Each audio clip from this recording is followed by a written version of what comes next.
નમસ્કાર દર્શક મિત્રો, આશા ન્યૂઝ ગુજરાતીમાં આપનું સ્વાગત છે।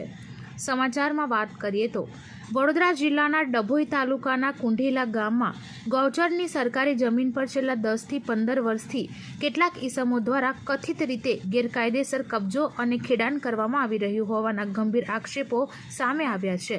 સ્થાનિકોના જણાવ્યા મુજબ આ મામલે તાલુકાના સત્તા પક્ષના એક કાર્યકર્તા દ્વારા ગામના તલાટીને લેખિત અરજી પણ કરવામાં આવી હતી। જો કે અરજી બાદ સંબંધિત તંત્ર દ્વારા માત્ર નોટિસ પાઠવવામાં આવી હોવાના આક્ષેપ છે, પરંતુ કથિત દબાણ દૂર કરવા માટે અસરકારક કાર્યવાહી કરવામાં આવી નથી।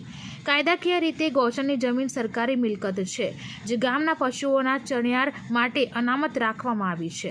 આવી જમીન પર જો કોઈ પણ વ્યક્તિ દ્વારા બિનઅધિકૃત કબજો કે ખેતી કરવામાં આવી હોય તો તેની તપાસ કરીને દબાણ દૂર કરવું અને લાગુ કાયદા મુજબ કાર્યવાહી કરવી સંબંધિત મહેસૂલ તંત્રની જવાબદારી બને છે। જો ખરેખર છેલ્લા 10 થી 15 વર્ષથી ગૌચરની જમીન પર કબજો ચાલુ હોય તો પ્રશ્ન માત્ર દબાણકારો સામેનો જ નથી, પરંતુ સમયસર અસરકારક કાર્યવાહી ન થવા પાછળની વહીવટી જવાબદારીનો પણ છે। શું માત્ર નોટિસ આપવાની ફરજ પૂરી થઈ જાય છે? શું નોટિસ બાદ પણ કથિત દબાણ યથાવત રહ્યું હોય તો જવાબદારી કોની? હવે ગામ લોકો માંગ કરી રહ્યા છે કે સમગ્ર મામલે નિષ્પક્ષ તપાસ કરવામાં આવે, જમીનના સરકારી રેકોર્ડની ચકાસણી કરવામાં આવે। જો ગેરકાયદેસર કબજો સાબિત થાય તો દબાણ તાત્કાલિક દૂર કરવામાં આવે અને દબાણકારો ઉપરાંત પોતાની ફરજમાં બેદરકારી દાખવનાર જવાબદાર અધિકારીઓ સામે પણ કાયદા મુજબ કાર્યવાહી કરવામાં આવે।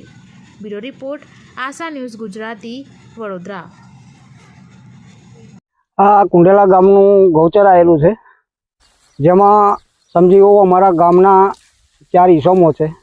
એમને ગૌચરની જમીન તોડેલી છે। આશરે 15 વર્ષ થઈ ગયા। ઘણીવાર પંચાયતે એમને નોટિસ આપી છે, પણ માથે ભારે ઈસમો છે એટલે ખાલી કરતા નહીં, અને બીજું કોઈ કહેવા જાય તો એમને મારવા દોડે છે। અને અમારા ગામના વતની છે નહીં, એ બહારથી આવીને અહીં આ ગામમાં વસેલા છે, અને જેઓ ગામને કોઈને ગોતતા જ નહીં, અને ભેંસો રાખે છે 25-30 ભેંસો, અને જેનું તેનું ભેલાન બહુ કરે છે। એટલે આ ગોચર અમારે ખાલી કરાવવાનું છે, અને અમારા ગામનું ગોચર બહુ ઓછું છે, એટલે અમારા પણ ઢોરો ગોચરમાં ભૂખે મરે છે। એના માટે અમે આ આયોજન અમે કર્યું છે।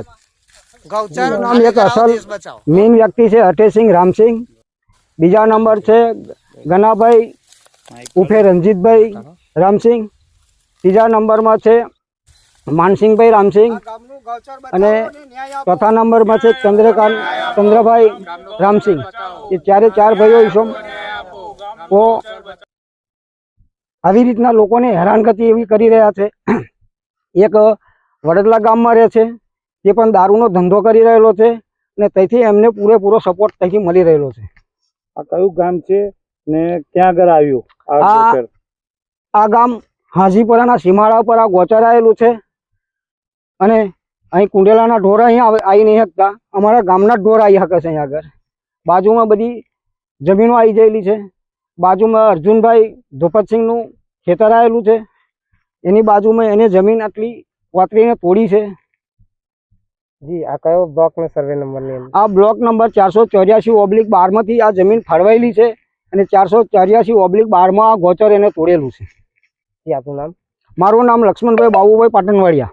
જી, આપને પંચાયત તરફથી શું જવાબ આપવામાં? મને પંચાયત તરફથી મેં પંચાયતમાં નોટિસ આપેલી, લેખિતમાં આપેલું કે ભાઈ મને આનું છૂટું કરાવવા માટે મને તમારો અભિપ્રાય જોવો છે, ને એની નોટિસ જોઈએ। મને એને નોટિસ પંચાયતે એને ફાળવી છે, છતાં એ ખાલી કરતો નહીં। જો આગળની રણનીતિ કરવામાં આવે તો તમે મામલતદાર ને કલેક્ટરને? આગળની રણનીતિ કરવામાં આવે તો અમે કલેક્ટર લગીન પણ ધારણા કરવાની હોય, અમારી તૈયારી છે।